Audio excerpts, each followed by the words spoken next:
Hey everyone, this is WobblyWallaby. Today I'm going to give my honest review of the Nameless One for PvE. The Nameless One is the hero class for Blade Soul that was recently released on the beta server for Ragnarok mobile. If you want a detailed description of these skills, ruins, weapons, and more, check out my first video on the Nameless One. The link will be in the description. Here I will focus more on PvE. Now if you really enjoyed playing the auto attack build for Blade Soul, then you're in luck. This is an extreme power creep of that build that also allows you to summon illusions to rip through bosses with devastating attacks. There's just tons of numbers showing up above you as you rip through the target. We can see here the Nameless One does well in Museum. It takes down the dragon fairly fast. But these days, clearing Legend Museum and Isles just isn't good enough. So in addition to showing you the standard Legend Isles and Museum footage, I'll also be showing you how it does in other harder instances. Ponape Secret Realm, White Star Airship Elite 15, Palace the Ghost, Constellation Tower 5, and Oracle Elite 18 are very hard. I personally think the reductions ruins the fun in this game. It limits what classes can do well in them. But let's start with the good first. Luckily, he can hit the critical stats super easily. His passive skill Impermanence gives penetration for each point of luck. Next, his skill Deadly Gaze increases auto attack and skill damage by 30%. You can easily hit over 50% auto attack damage increase as well as a good skill damage increase as well. The rest you can get from equipment and also gachas. Now another great thing in his build is his anti-death with Shadowfire Brand. From playing around with this in PvE, it is a safe option for anti-death.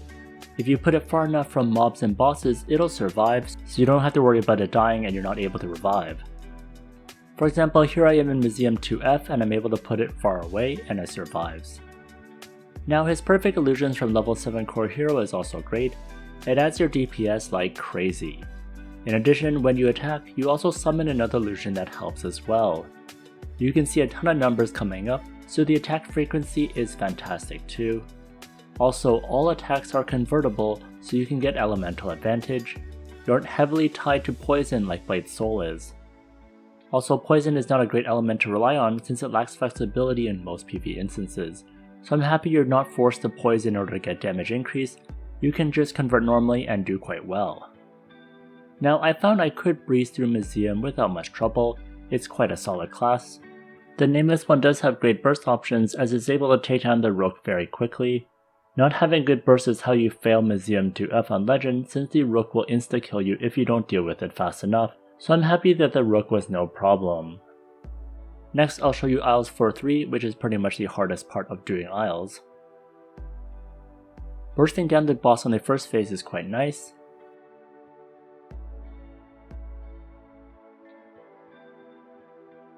Now here's the real test, the second phase. You get good consistent AoE as well as your illusions are attacking as well. So I like that over other auto attacking classes that are single target. Now for an auto attack class, I really like its playstyle. I played auto attack Blade Soul for fun and this is exactly what it should have been. The second phase is pretty hectic, but we did get around it eventually.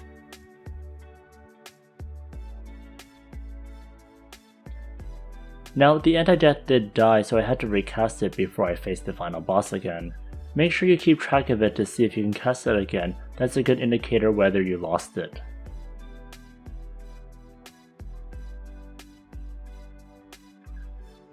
Also, after we kill the boss, here is the gear. I am using auto attack gear and also gear that gives lots of attack, so my illusion can inherit it. Also, you don't need to ignore defense since your skills do crit, which ignores defense. However, from some testing in the community, including from my friend Flytut, critical damage doesn't work for these skills, so that is why I use auto attack only and don't use crit gear or cards. Now on this account I don't have good shadow equipment, so I have nothing here really. Next I'll show you the stats I had used. At 45,000 attack, 134.5% penetration, yep it gets crazy high since it scales with luck. I have 108% auto attack damage increase, again very high due to his skills. And then at 45% skill damage, is still pretty good considering I'm not focusing on skill damage from my gears.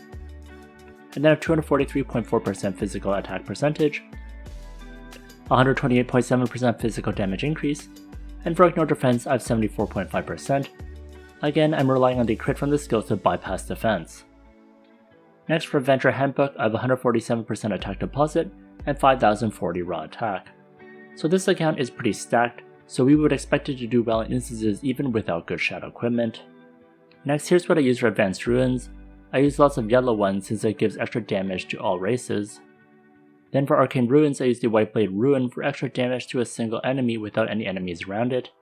Also the War Preparedness for the HP shield. For the last rune, I use the Disaster Ruin. For dealing with mobs, you can have alternate gear to inflict abnormal statuses against them, but just don't do poison since the Nameless One cannot inflict poison on enemies. Next for skills, I put almost everything on auto. For manual casting, I just cast the anti-death as needed, and also summoning the Perfect Illusion clone. In the footage of PvE, I did put the Perfect Illusion clone on the second manual bar, but I revised this one to just put it all in here. Now in my old videos where I focused just on Isles and Museum, I would have rated this S tier, but when I tried this out in Punapei Secret Realm and Ghost of Palace, this is where I started feeling the difficulties. So unfortunately now, the bad parts. I think the lack of debuffs and party buffs really sucks. Personally, I would like for the new DPS classes to really help a party instead of just being a solo killer.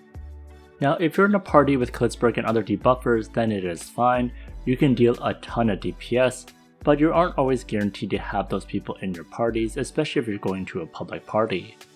Now as a standalone DPS, despite hitting critical stats, having high AoE damage and anti-death, it just doesn't deal with the reductions properly. Now this is why I would still choose Klitzberg over him.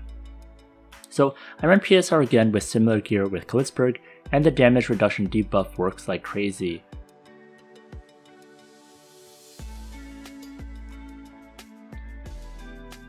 You can see me taking down the dragon much faster here. Also, Klitzberg can also summon things to fight alongside her, so it's not as if the Nameless One just has an advantage of summoning strong things.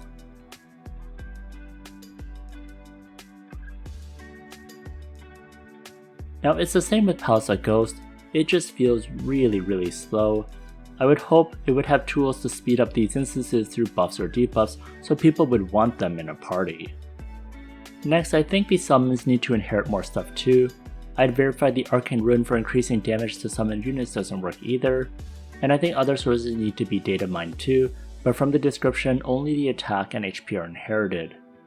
So for Palace of Ghost, it's pretty rough. And I want to bring up Sunlight, who is able to do it faster. Now the reason Sunlight is good is her debuff against dark targets, and she can convert to any element, including Holy. Although I think her DPS and survivability is worse than the Nameless One, at least she is an amazing debuff against undead or dark targets and can benefit the party. Again, it is situational, but dark converting is popular in the meta too, so she could be useful in White Star Airship. Now I tried the Nameless One in Oracle, and some White Star Airship as well. It is fine at lower difficulties, but once the crazy reductions come, it's going to be hard to compete against top tier classes.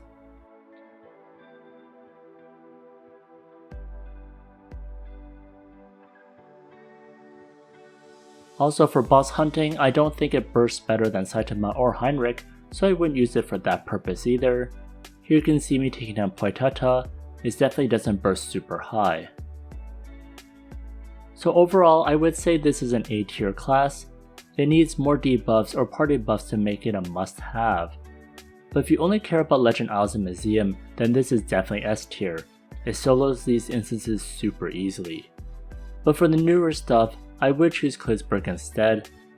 I think for a class to get tons of hype and people willing to invest their limited ruins, it needs to be at a Klitzberg level of brokenness. And unfortunately, the lack of debuffs or party buffs is its downfall. Since this class is subject to change, I hope the devs will buff it more for PvE. So what are your thoughts? Are you going to invest in the Nameless One? Let me know in the comment section. If you enjoyed this video, please like, comment, and subscribe. Here's the video that I recommend. And if you want more sneak peeks, check out this playlist over here.